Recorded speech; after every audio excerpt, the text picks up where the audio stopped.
तिथे अमरावतीची जागा भाजप लढेल, जो उमेदवार असेल तो पक्षाच्या चिन्हावर निवडणूक लढणार असं वक्तव्य उपमुख्यमंत्री देवेंद्र फडणवीसांनी केलं। तसंच नवनीत राणा गेली 5 वर्ष भाजपसोबत राहिल्यात असं म्हणत देवेंद्र फडणवीसांनी नवनीत राणांच्या उमेदवारीचे संकेतही दिले। त्यामुळे अमरावतीची जागा शिंदेंच्या शिवसेनेकडून जाण्याची शक्यता आहे। अमरावतीची जागा नेहमी शिवसेनाच लढवायची, तर एनडीएचा निर्णय मान्य असेल अशी प्रतिक्रिया रवी राणा यांनी दिली। अमरावतीची जी जागा आहे ही भारतीय जनता पक्ष लढेल। जो उमेदवार असेल तो भारतीय जनता पक्षाच्या चिन्हावर लढेल। नवनीत राणा तिथल्या सिटिंग खासदार आहेत। नवनीत राणा पूर्ण 5 वर्ष भारतीय जनता पक्षासोबत राहिले आहेत। त्यांनी 5ही वर्ष लोकसभेमध्ये अतिशय ताकदीने भाजपची आणि मोदीजींची बाजू मांडलेली आहे।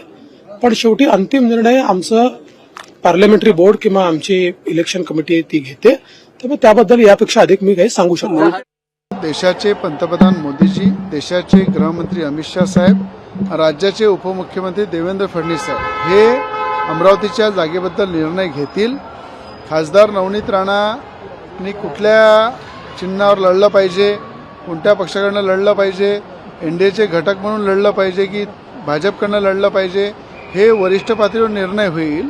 आणि मी एनडीएचा घटक म्हणून जो काही वरतून निर्णय येईल देशाचे पंतप्रधान आणि देशाचे गृहमंत्री आणि राज्याचे गृहमंत्र्यांकडनं त्या निर्णयाचं आम्ही स्वागत करू आणि ताकदीनं त्यांचा उमेदवार युवासेना पार्टी निवडून देईल। एबीपी माझा, उघडा डोळे बघा नीट।